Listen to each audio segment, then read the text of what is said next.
Buenos días con todos los discentes del curso. Les saluda el profesor César de la Cuba. A mi cargo voy a tener el módulo 7 acerca de la mediación familiar e inserción laboral como unos mecanismos para intervención y mediación en los conflictos de familia.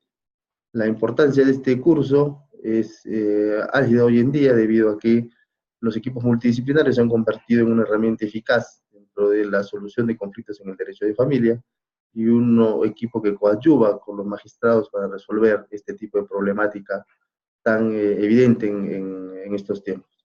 Entonces vamos a dividir la sesión en el módulo en 4 sesiones, con aspectos generales, una segunda de la mediación en general, la mediación familiar y luego ya dirigiéndonos a materias específicas en la última sesión.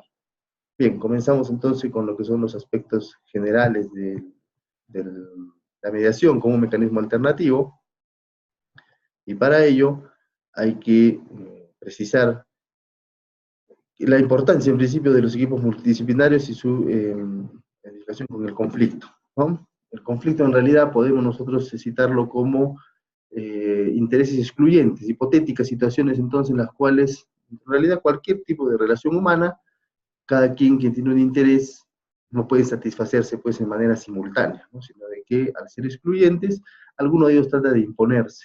Eso en el ámbito del desarrollo de la convivencia en sociedad, ¿no? Y ya en una manera mucho más específica respecto a lo que entendemos nosotros de manera mucho más banal como conflicto, es pues un enfrentamiento, una lucha, una discusión que se provoca entre dos o más personas, en las cuales una siempre va a intentar imponerse a la otra, ¿no? Y ya en el ámbito de la familia, ese interés, ¿no? Intenta la persona pues que el suyo prevalezca sobre el otro, y por lo tanto, como les reitero, no hay una posibilidad de satisfacerse ambos de modo simultáneo, pero lo que sí podemos realizar nosotros es mediar con la posibilidad de que cediendo de alguna manera alguna posición, cediendo parte de los intereses concretos que tienen los miembros de la familia, se puede entonces lograr solucionar el conflicto, aunque siempre con la vertiente, con la premisa de que el interés que al inicio uno tenía no va a ser satisfecho de manera completa. Eso se trata.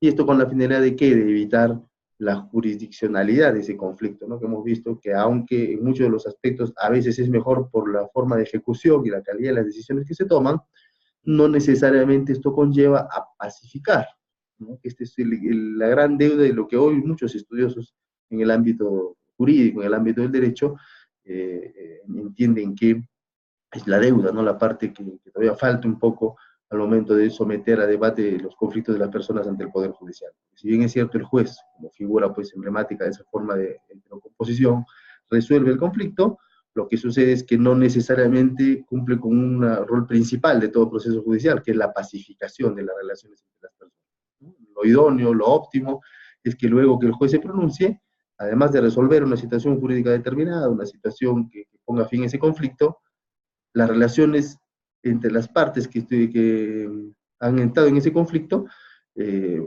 bueno, pues en un clima de normalidad, de habitualidad. Esto a veces no se logra en el proceso judicial y es por ello entonces que se toma la importancia acerca de estos nuevos mecanismos alternativos de solución de conflictos. Además, hay que verificar lo que de manera ya más centrada, particular, es el conflicto familiar. Son entonces las relaciones familiares y dentro de la familia hay que conceptualizar, como seguramente los módulos anteriores ustedes ya lo han detallado, solamente una forma de recordar, que es un grupo de personas que están unidas pues en relaciones afectivas, ¿no? Relaciones estrechas, íntimas, consanguíneas por algún lado, porque sucedemos de la procreación unos de otros, o afectivos, tendiendo pues a un parentesco por afinidad cuando uno contrae pues, matrimonio, ¿no es cierto? Con la familia consanguínea del otro cónyuge. Pero esas relaciones se llevan a cabo en una situación pues de intimidad, ¿no es cierto? Vínculos estrechos, familiares, afectivos, y que conlleva a que las relaciones que se desarrollan dentro de este núcleo familiar necesariamente se vean afectados también de algunas situaciones conflictivas por la propia dinámica de la familia, ¿no? El grupo familiar no es sino, reiteramos, la unión de personas. Esa misma reunión de personas se da en una sociedad cualquiera, nada más que un nivel mucho más macro. Ello trae como consecuencia que los problemas que se susciten en una sociedad también se vean reflejados dentro del núcleo familiar. No escapa entonces a la familia como un núcleo básico de la sociedad el que existan problemas. Además, la propia dinámica de la familia en la cual pues, se crían los hijos, hay una intermediación diaria, ¿no es cierto?, cotidiana, satisfacción de intereses, conjunto de humores, ¿no es cierto? Un mal día puede tener uno, un mal día de trabajo, en el ámbito también familiar. Todo eso conjuga que la dinámica familiar en realidad se ve afectada de este tipo de conflictos, de disputas en el ámbito de la familia, pero que evidentemente forman parte de esa propia dinámica. Encontrar el origen o la índole no es materia de este módulo, seguramente los módulos anteriores ustedes han verificado ello por qué es que se origina, pero bajo esa premisa básica que estamos nosotros planteando acerca de que se producen propios de la dinámica familiar, podemos pues establecer nosotros de que ahí también tiene que venir una premisa en cuanto a la solución que puede haber este tipo de conflictos, ¿no? No se trata tampoco, por ejemplo, de un ámbito meramente patrimonial. A le debe a B y el juez discierne la deuda. Aquí trasciende un poco más en el ámbito del derecho de familia, debido a que A y B no solamente son personas que no se conocen, o si se conocen fue mediante esa relación jurídica de una obligación, ¿no? Sino que A y B, si lo trazamos un conflicto en el ámbito de la familia, son padres, son hijos, son esposos, son tíos, son nietos, abuelos, son personas de tercera edad, y ahí viene esta particularidad en los conflictos familiares, que se trata de resolver situaciones en las cuales están pues inmersos miembros de una familia, que más allá, posteriormente, la solución del conflicto, van a seguir siendo familia. Ahí viene el reto del derecho de familia hoy en día y la importancia que hablábamos al inicio de la sesión respecto a la participación de los equipos multidisciplinarios, ¿cierto? Esa multiplicidad y la naturaleza de los conflictos en el derecho de familia hacen también importante la vigencia hoy de los equipos interdisciplinarios, ¿no? Multidisciplinarios, yo prefiero llamarlos interdisciplinarios, más adelante vamos a ver por qué, debido a que no solamente es un aspecto jurídico, como vamos a ver más adelante, sino que trasciende a ello. Las relaciones sociales, las relaciones familiares tienen que ver muchas otras áreas del conocimiento humano que coadyuvan a que en lo jurídico se pueda resolver eso de manera mucho más idónea. Lo que sí podemos plasmar y es de interés para nuestro curso es a qué se puede ser el origen de estas relaciones familiares. Y al menos de una manera muy plata, ¿no? Yo puedo trazar ello respecto a la ausencia pues, de límites o jerarquías claras dentro del medio familiar, ¿no? Esto ocasiona que esas dinámicas familiares pues haya trastornos, ¿cierto? Es evidente también que cuando uno funda una familia, comienza recién la convivencia con la pareja, después del matrimonio, y ahí vienen los hijos, evidentemente cambian muchas situaciones a las que antes de que eso suceda estaba acostumbrado el ser humano, ¿cierto? Luego de que uno es criado en una familia, seguramente hay pues ya un periodo de tiempo en el cual estudia, gradúa, trabaja, ¿no es cierto? Normal dentro de la maduración de la evolución del ser humano, y claro, tiene algunos ámbitos de libertad, ¿no es cierto?, que luego vienen a ser compenetrados cuando uno ya funda una familia. Esto conlleva que también haya un periodo de adaptación, cómo con la esposa me puedo adaptar, cuando vienen los hijos, cómo esta dinámica familiar se viene también teniendo sus propias tensiones, y aquí vienen estos procesos asertivos de comunicación, de adaptación a nuevas situaciones, de ese aprendizaje de la convivencia juntos y luego de esa tan hermosa situación de compartir la crianza de los hijos. Todo ello colabora, ¿no?, que esta dinámica familiar produzca este tipo de situaciones conflictivas. Pero no quiero dejar la idea suelta en el cual estos límites o falta de jerarquías claras son en realidad un origen muy claro de estos trastornos en la dinamicidad de la familia. ¿Por qué? Porque a diferencia de quizá como actualmente a nosotros, en mi caso, ¿no?, nos ha creado nuestros abuelos, nuestros padres, los límites de jerarquía eran mayores, y hoy se ha producido, se viene produciendo más un fenómeno que los estudiosos han conceptualizado como la democratización de las relaciones familiares. Esta democracia que nosotros exigimos, ¿no es cierto?, cuando ya formamos parte del mundo adulto, y vemos en la sociedad, ¿no es cierto?, queremos participación democrática, tolerancia en la sociedad, que acepten mis ideas, que me dejen participar en la vida política y social de una determinada sociedad, de una nación como el Perú, ¿no es cierto? Eso es un fenómeno que se ha interiorizado a la familia y con mucho mayor énfasis desde la adopción, en el caso peruano, de la famosa Convención sobre los Derechos del Niño, año 1991 en el Perú, la convención es del año 89, en las cuales ya se cambia una categoría jurídica a los niños, se les reconoce niños y adolescentes la categoría de sujeto de derecho pleno, sujeto además especial de protección, en las cuales se insertan entonces en la dinámica familiar, que ya no es un objeto, ya no es el hijo que obedece al padre sin mayor criterio o pauta de crianza, ¿no? Me obedeces porque soy tu papá, yo te niego, te quito o hago esto porque así lo creo yo, y a veces prescindiendo incluso, ¿no? Eso también en materia de conflictos del lado materno, ¿no? De lo que se trata desde la opción de la convención y comprensión de los niños como sujeto de derechos es incorporarlo a una nueva dinámica en la cual ese ámbito democrático que reclamamos cuando somos adultos también tiene que producirse al interior, ¿no? Los niños entonces van formados en una idea de que son sujetos de derecho, tienen derechos, pero también tienen obligaciones. Ahí viene el famoso binomio de crianza. Tienes derecho a, pero debes cumplir esto. No tienes derecho a la recreación, te puedo dar permiso como papá, puedo llevarte a un parque, puedes jugar conmigo, claro, eso es un derecho, pero antes tienen también que cumplir sus obligaciones. Esa forma de nuevo dinamismo de incorporación de la democracia en las relaciones familiares ha generado estas nuevas pautas por las cuales hay una nueva forma de comunicar, una nueva forma en la cual hay que adaptarse a situaciones actuales de vida. Y eso es algo muy importante a no perder de vista en el conflicto familiar. Los tipos de conflicto familiar que en realidad pueden presentarse son varios, ¿no?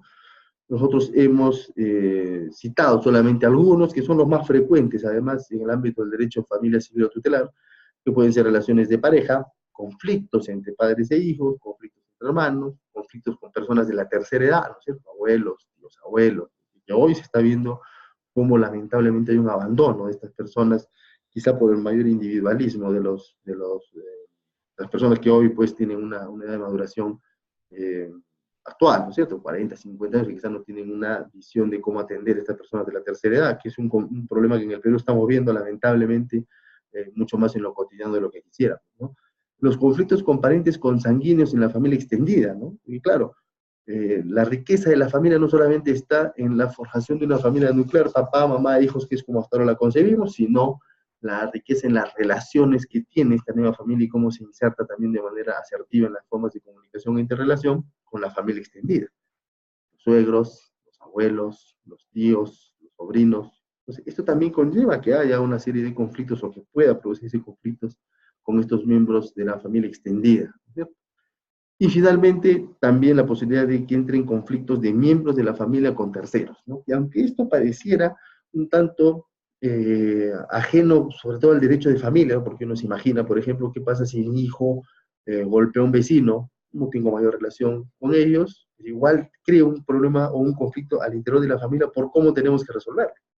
La manera más clara de ellos está dando, por ejemplo, a nivel de lo que hoy lamentablemente vemos con los actos de corrupción a nivel nacional, como personas que han cometido delitos tan graves terminan siendo privados de su libertad, ¿no? Cabezas políticas hoy que estamos viendo a través de los medios de comunicación cómo se dictan contra ellos medidas de coerción, por eso ingresan a centros penitenciarios, ciertos centros de detención, pero vemos el lado de la familia, cómo quedan sus hijos. Algunos de ellos invocan incluso cómo es posible que manden una detención preventiva cuando tengo hijos menores que criar. ¿Qué intereses tienen esos hijos? Vemos entonces que ahí también entra en conflicto esto, que es algo muy importante, porque efectivamente, personas y miembros de la familia, hijos, esposas, ¿cierto? Sobre todo los hijos, que nada tienen que ver con la comisión de un ilícito, terminan siendo perjudicados y entonces se genera una nueva dinámica conflictiva. Porque si papá o mamá entonces están detenidos, ¿quién asume ese rol que habitualmente vienen en potas de crianza respecto de los hijos? Evidentemente hay ahí conflictos entre miembros de la familia debido a una situación con terceros. Esto es algo que también es muy importante observarlo, ¿no? En cuanto a los equipos multidisciplinarios, les decía al inicio, es una situación por la cual hoy tienen una importancia mayor, ¿cierto? Y esto parte de una idea principal, ¿no? Porque hay dos posiciones marcadas. Primero, aquellos que consideran importante y casi indispensable la participación de los otros profesionales que coadyuvan a la solución del conflicto. Y otros que indican de que eso es algo meramente ilustrativo. O sea, me sirve a mí para orientarme, pero no va a cambiar de pronto con mayor envergadura la decisión que yo tome como juez. Y yo me acojo un poco más a la primera de las hipótesis, ¿no? Y eso lo vamos a desarrollar en estos 4 ítems. Primero hay que definirlo. ¿Qué se entiende por equipos multidisciplinarios? Hacer, si no, pues el conjunto de personas, de profesionales, ¿cierto?, especializados en temas muy concretos acerca de la dinámica de la institución familiar, por las cuales permiten diagnosticar, prevenir ¿no es cierto?, diagnosticar y luego intervenir en la toma de decisiones que van a permitir superar los conflictos familiares. Entonces, si es un equipo, hablamos que un equipo debe funcionar como un sistema. Y si es un sistema, entendemos de que todas las partes de este sistema deben funcionar de manera absolutamente correcta, ¿no? Si hacemos un símil, ¿no?, a lo que es un sistema mecánico, por ejemplo, todos manejamos un automóvil, la gran mayoría lo hace. Si nosotros vemos de que al momento de querer poner en marcha el automóvil, ¿no es cierto?, embragamos, ponemos primera velocidad, soltamos el embrague, apretamos el acelerador, todos los componentes del vehículo saben que el vehículo va a ir hacia adelante. Y todo funciona así, sistemático, es un equipo, un sistema. Si esta analogía la traemos aquí hacia la aplicación de los equipos multidisciplinarios, pues entendemos que todas las partes integrantes del equipo multidisciplinario deben funcionar en la misma orientación, en la misma finalidad. Y esto es muy valioso para el juez, porque si funciona esa armonía, los insumos que le dan al juez ya no son solamente ilustrativos, ¿cierto?, sino que conllevan a una circunstancia por la cual me dan insumos para que yo pueda tomar una decisión determinada y esta sea la más eficaz, idónea, ¿cierto?, y asertiva hacia la solución del conflicto. Ahí yo creo que es algo fundamental. Y si esto lo entendemos así, vemos por qué razón la primera de las hipótesis que les decía es la valedera, ¿no? Es algo indispensable. Hoy pensar que alguien que ha sido formado en lo jurídico solamente como el juez pueda decidir a su buen criterio acerca de cómo se solucionan los conflictos y los efectos que ello conlleva, yo creo que es algo que debe dejar de lado, ¿no? Si bien es cierto, el juez es alguien que asume muchas capacidades y adquiere muchos conocimientos con el desarrollo de su función, porque precisamente se nutre de todo esto, hay que partir de una premisa muy clara. Él no ha sido formado en la universidad para tener toda esta gama de conocimientos. Entonces, si yo como juez tengo acceso a lo que me dice un educador social, a lo que me dice un psicólogo, a lo que me dice un médico, a lo que me dice una asistente social, esto conlleva entonces a que desde su rama de conocimiento me informan cómo yo puedo hacerlo de una manera mucho más asertiva. Y aquí la función del educador social, que es el único objetivo de este curso, ¿no es cierto?, de los educadores sociales, pues lleva entonces no solamente una labor docente, ¿no?, y ahí vamos nosotros analizando de la función que cumplen de orientación, sino conlleva a una circunstancia en la cual ese rol de educador, si bien sustentado en la docencia, ¿no es cierto?, en ese sistema de enseñanza-aprendizaje en la cual pues, se transmite el conocimiento, los conocimientos, como la parte valorativa, por ejemplo, abarca un poco más allá en el caso del educador social. Y entonces el educador social se convierte en una suerte no solamente de docente o maestro que va a impartir ellos, sino que interviene de una manera mucho más directa, ¿no?, en la solución de los conflictos. ¿Cómo así? Por ejemplo, si un joven comete un acto de infracción a la ley penal, o si dos esposos tienen un conflicto propio de una dinámica de violencia familiar, ¿cierto? En ambos casos, la labor del educador no solamente va a ser enfrascado, va a quedar marcada en el hecho de que cómo intervengo para transmitirle un poco, ¿no es cierto?, el conocimiento que yo tengo de superar. Eso lo haría quizá una parte docente. No. El educador social integrante del equipo multidisciplinario va un poco más allá, y lo que hace no solamente decirle, te transmito esto, colaboro, ¿no es cierto?, en la ejecución de este tipo de decisiones que se tomen a nivel extrajudicial o judicial con la finalidad de solucionar este conflicto. Ejemplo, en el caso de la infracción penal. Cuando ingresa a un centro juvenil, este adolescente no solamente se le diagnostica qué tiene de malo, ¿no es cierto? O sea, si no obedece a reglas, si de repente ha cometido el robo o la violación debido a quebrantamientos de sistemas valorativos, sino que también se observa qué tiene lo bueno, ¿no? Qué cosas óptimas tiene de las cuales va a ser el inicio, la base para poder cambiar lo negativo, que esto es quizás lo más importante en un sistema penal juvenil. Sino que el educador social interviene ya no solamente en ese diagnóstico ni en transmitirle, ¿no es cierto?, esa parte del conocimiento, sino en ejecutar. Y entonces se convierte en una suerte casi del padre que de pronto debió ejercer ese rol y no lo hizo, y por eso llegó al joven a cometer esos actos delictivos. Entonces, verifica que ese conocimiento adquirido lo aplique. Está dentro de diversos mecanismos, ¿no es cierto?, instrumentos que utiliza por los cuales va a poder hacer cambiar esos aspectos. Entonces, miren ustedes el rol de importancia que tiene el educador social. En el caso del conflicto de violencia familiar, no solamente va a quedar en el diagnóstico y en reseñarles a tanto hombre como mujer lo equivocado que es el ámbito de violencia, por qué es que no debe darse, ¿no? habrá un programa de ejecución en los cuales participa él para verificar que cambie efectivamente sus conductas de agresión que son lesivas para todo medio familiar. ¿Ven ustedes la importancia de ese educador social? La composición de los equipos multidisciplinarios está dada de una manera amplia, ¿no? Aunque nuestra normatividad, que viene en el Código del Niño, conlleva esencialmente a psicología, médico, asistente social, ¿no? Y el rol del educador recién en estos últimos años ha tenido una mayor preponderancia, ¿no? Vamos a ver nosotros, como les decía con los ejemplos, por qué es que esto se presenta. Y la importancia, bueno, tan importante debido a que coadyuva, pues, digamos, con el juez para solucionar el conflicto. Si priváramos al magistrado, en este caso del módulo, al mediador, de esos insumos, habría pues una carencia absoluta de qué es lo que originó y cómo puede intervenir. Y esos dos ámbitos son quizá los más relevantes para solucionar el conflicto de manera plena. Al inicio decíamos la variante, ¿no? No solamente resolver como juez si A le diga B, sino que esa solución también sea sostenida en el tiempo. Ahí viene la importancia entonces de los insumos que nos dan los equipos técnicos multidisciplinarios. ¿A quiénes va dirigida la intervención? Normalmente a todo el ámbito jurisdiccional, juzgados y salas en el Poder Judicial, Ministerio Público a través de las Fiscalías de Familia, sobre todo a los integrantes de la familia, ¿no? Y hoy incluso alcanza a los integrantes de la Policía Nacional del Perú, porque en sede de la Ley de Protección de Violencia contra la Mujer, los integrantes del medio familiar son ellos los primeros que van a dar, por ejemplo, validez y los datos a ese de la ficha de valoración de riesgo. Bien, ¿hasta dónde se ha extendido hoy la importancia de los equipos multidisciplinarios? Integrantes de la familia, porque no solamente son objeto de pericia al momento de diagnosticar la situación conflictiva, sino que por sobre todo van a ser las personas a las cuales, o el público objetivo al cual se va a dirigir la actuación de estos equipos. Ahora, quedó ahí en el tintero el tema de la denominación, ¿no? Multidisciplinarios porque tengo multiplicidad de disciplinas, decíamos estas 4 o 5 principales. Claro, pero si no hay sistematicidad y coherencia en la misma actuación, hablamos de que quizás ese ha sido el error por el cual cuando se nombraron equipos técnicos multidisciplinarios no había una cohesión. Yo le pedí un informe al médico, un informe al psicólogo, un informe al asistente social, y cada quien me hacía llegar su pericia, pero de pronto no conversaban entre ellos.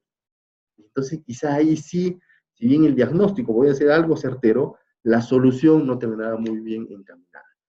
Hoy es de la vigencia, aunque todavía no esté en una practicidad absoluta, el Código de Responsabilidad Penal del Adolescente, por ejemplo, ya se ha cambiado la denominación, se habla de equipos técnicos interdisciplinarios. Interdisciplinaridad porque se trata de una permanente comunicación entre los miembros de estos equipos. ¿Qué finalidad? De tener la mejor propuesta de diagnóstico, intervención y solución. Por eso yo prefiero denominarlos así, en equipos interdisciplinarios, para cambiar un poco la razón de ser, su función y la importancia que tienen en la solución del conflicto.